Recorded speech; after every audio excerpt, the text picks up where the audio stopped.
Sa patuloy na pag-ikot ng mundo ng battle rap, isang panibagong henerasyon ng mga mandirigma ang unti-unting umaangat. Mula sa underground patungong entablado ng flip-top, dala nila ang sariwang estilo, matatalas na linya at kakaibang karisma.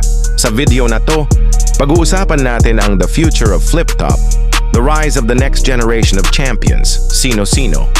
Ba ang mga bagong muka na posibleng maging susunod na aklas, Looney o batas? At anong klaseng pagbabago ang dala nila sa eksena? Tara silipin natin ang kinabukasan ng flip-top. Kung fan ka ng mga bagong henerasyon ng flip-top, mag-subscribe ka na at i-share.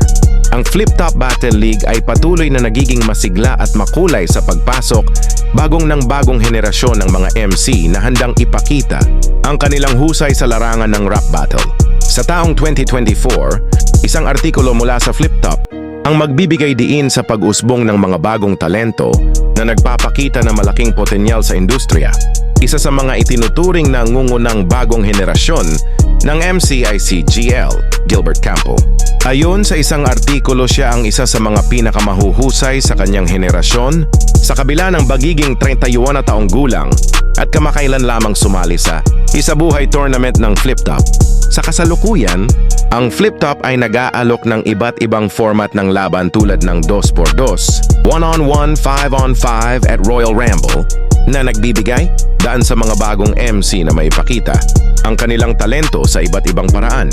Ang mga format na ito ay nagpapakita ng kakayahan ng liga na umangkop at magbigay plataporma para sa iba't ibang estilo at personalidad sa mga rapper. Bukod sa mga laban, aktibo rin ang mga MC ng flip-top sa paggawa ng musika. Sa isang artikulo noong 2025, binanggit ang paglabas ng mga bagong album at iba pa mula sa mga flip-top MC na nagpapakita ng kanilang kakayahan hindi lamang sa rap battle kundi pati na rin sa paglikha ng mga musika. Sa kabuuhan, ang kinabulasan ng flip-top ay mukhang maliwanag sa pag-usbong ng mga bagong talento at patuloy na pag-unlad ng liga.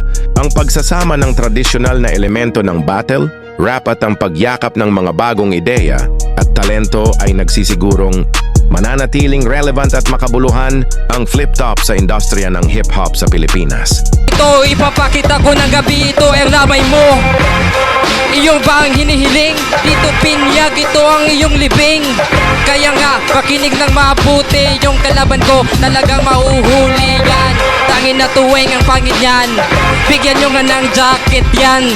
Tinanggal niya yung sa kanya kasi medyo siya'y nawawala. Marami siyang mga tattoo sa kanyang mga kamay. Pero yung kalaban ko, wala itong buhay.